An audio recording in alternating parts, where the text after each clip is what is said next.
Hello, yes, my name's Adam Megiddo. I am the co-creator and director of Showstopper, the improvised musical. Now, Showstopper has everything that you could possibly want from a musical.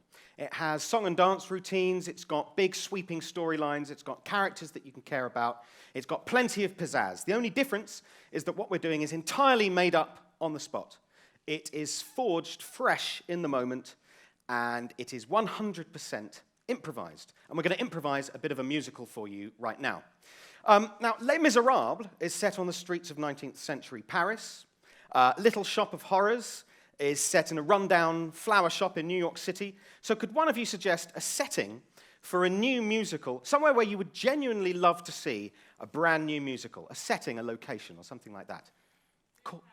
What was that one? Budapest. Now, can you be even more specific? Where in Budapest? Like, what kind of place do they meet in Budapest? In a bar. Fantastic.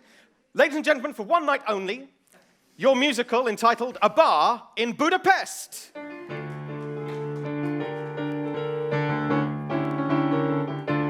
Cheers! Cheers! I like to drink in Budapest. I like to drink something that's fine. I like to drink in Budapest, the only place for very good wine. There's the grain, there's the grape, and all in between. Everything you could desire. Take yourself, your passion, and even all of your desire. We know the place that is the best.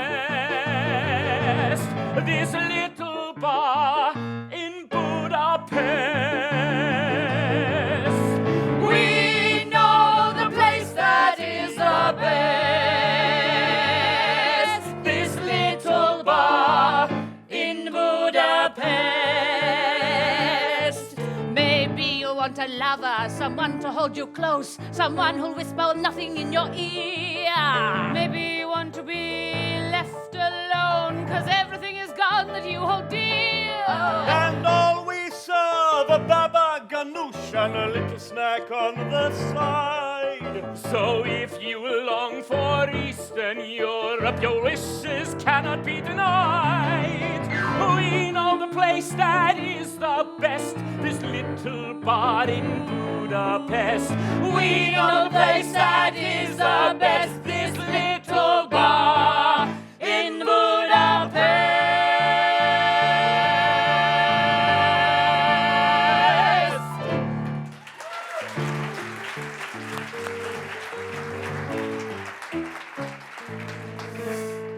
Okay, so what just happened, and how did they do that?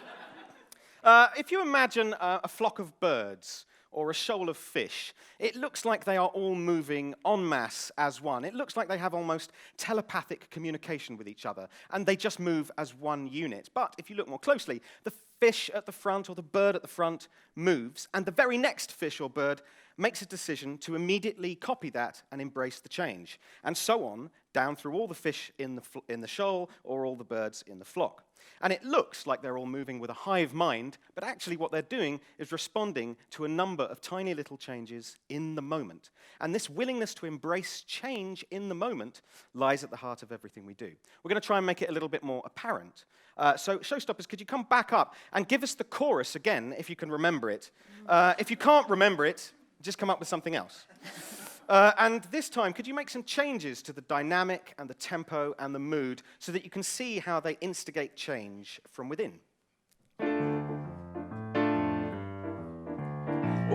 know the bar that is the best, this little place in Budapest. We know the bar that is the best, this little place in Budapest. We know the bar that is the best, This little place in Budapest. We know the bar that is the best, this little place in Budapest.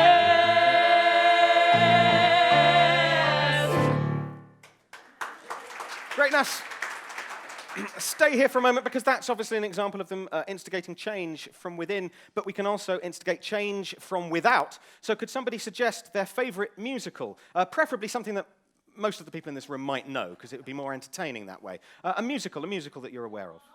Chicago, I heard here. Chicago's great, so they're going to do it now in the style of Chicago.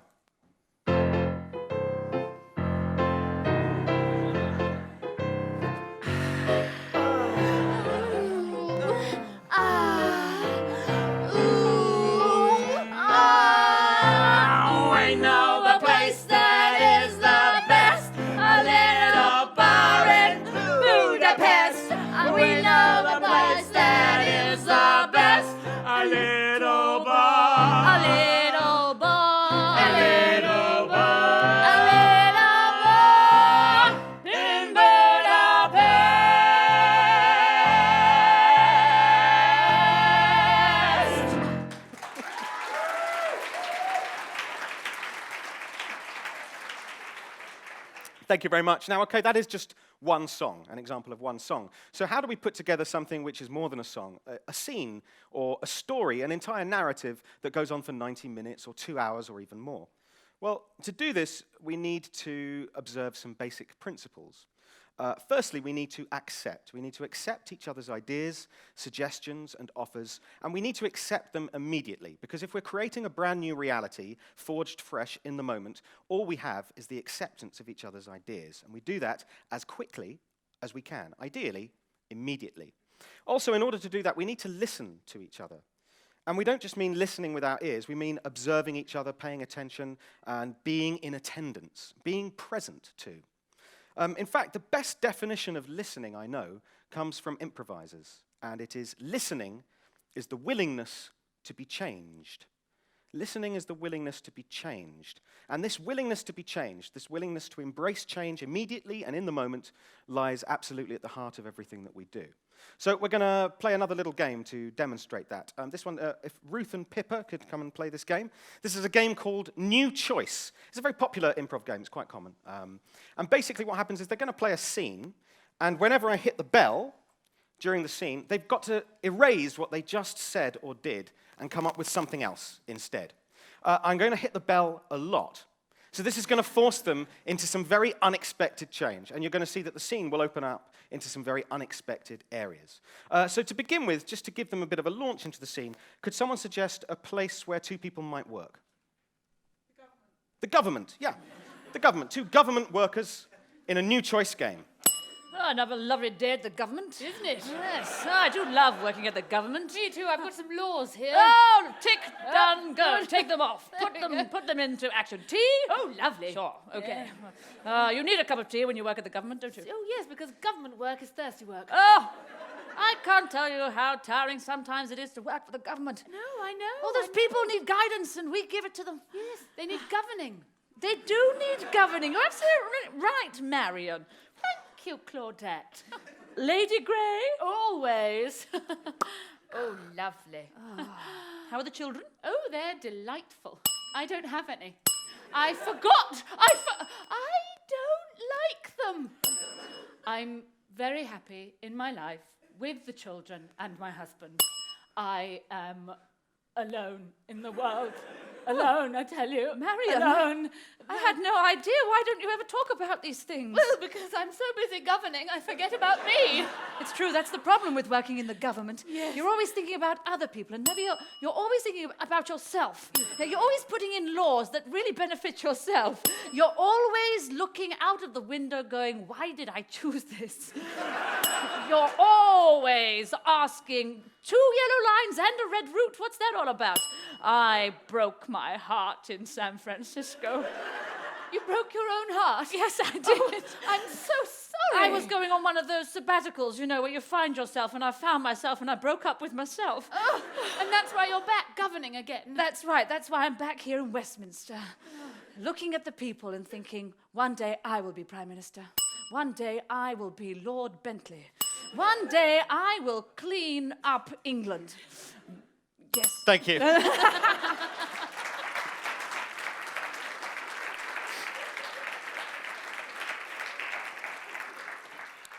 So change can open up things in all sorts of unexpected ways, and by embracing it, actually, it can be extremely joyous. So why don't we do it more? Well, change can often take us into the unknown, and the unknown can be a scary and a frightening place. And a lot of people always say, well, I'm frightened of making a mistake. And particularly in this kind of work, we encounter that a lot with people who are learning to improvise for the first time. They are frightened of making a mistake. But really, in improvisation, we say that there is no such thing as a mistake. A mistake, in fact, is an opportunity. We've often heard it said that a mistake is a gift from the impro gods.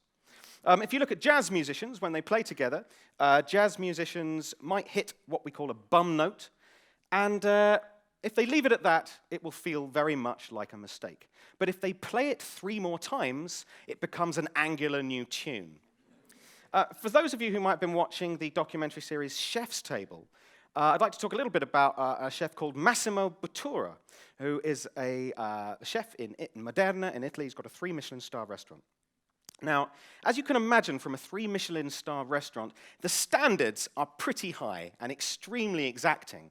So when one of his kitchen staff drops a lemon tart and it splatters across the plate, he is quite rightly horrified, and most of the kitchen staff are horrified. This is an error. This is a terrible mistake. How could such a mistake happen in such a worthy institution? But to Massimo Bottura, it's not a mistake, it's an opportunity.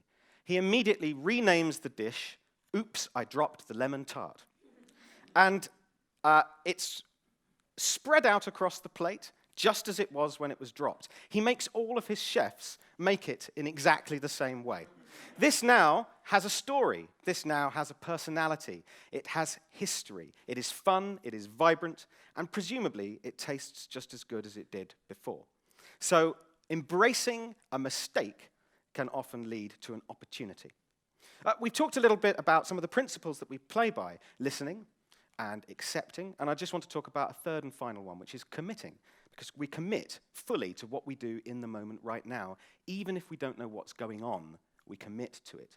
In fact, a commitment to the process is often more effective than an attachment to the outcome. We're going to demonstrate that with another game. So if we could have the Showstoppers back up, please. This is another common improvisation game. It's called Speaking in One Voice. And they're going to speak as one person in one voice. I'm going to ask them what their name is. Then they're going to say, "My name is," and after that, they're improvising. So hello, nice to meet you. What's your name? My name is Saul. Saul. Hi, Saul. What's your surname? Saul Bentley. Bentley. How old are you, Saul? I am 33. And what do you do for a living, Saul? I'm a accountant. How long have you been in the accountancy game? Ooh, maybe 15 years? Maybe 15 years? Yeah. Give or take. Now, what was it that really got you into accountancy? Well, my mother was an accountant. Oh, I see. It runs in the family. Yes. Now, I also heard that your mother taught you a song when you were young. Oh, yes. What was the title of that song? The title of the song that Saul Bentley's mother taught him? A title for a song. Keep on counting. And what was yours? Maths is everything. It's got both lyrics in it. Keep on counting. Maths is everything. Ladies and gentlemen, the Showstoppers. Keep on counting. Maths is everything. 1, 2, 3, 4, 5, 6. Maths is everything. Keep on counting.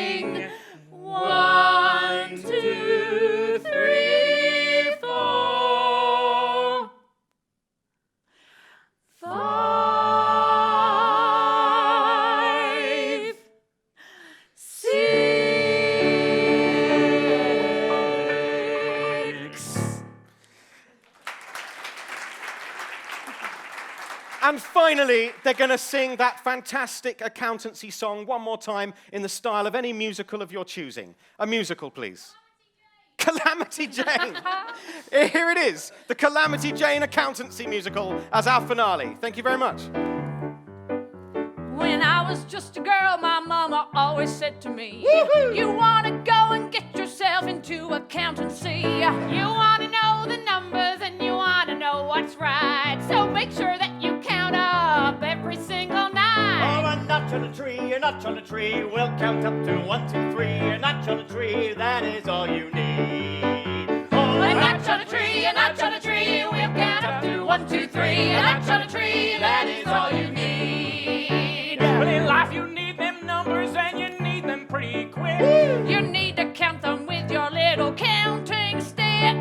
Make sure you keep counting, 'cause maths is everything. And you know it every time you sing. A notch on a tree, a notch on a tree. Keep on counting 1, 2, 3. A notch on a tree, a notch on a tree. Math is everything. A notch on a tree, a notch on a tree. Keep on counting 1, 2, 3. A notch on a tree, a notch on a tree. Maths is everything.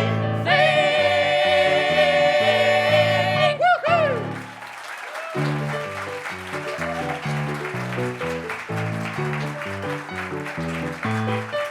Ladies and gentlemen, Ruth Bratt, Justin Brett, Andrew Pugsley, Pippa Evans, and on the keyboard, Duncan Walsh-Atkins.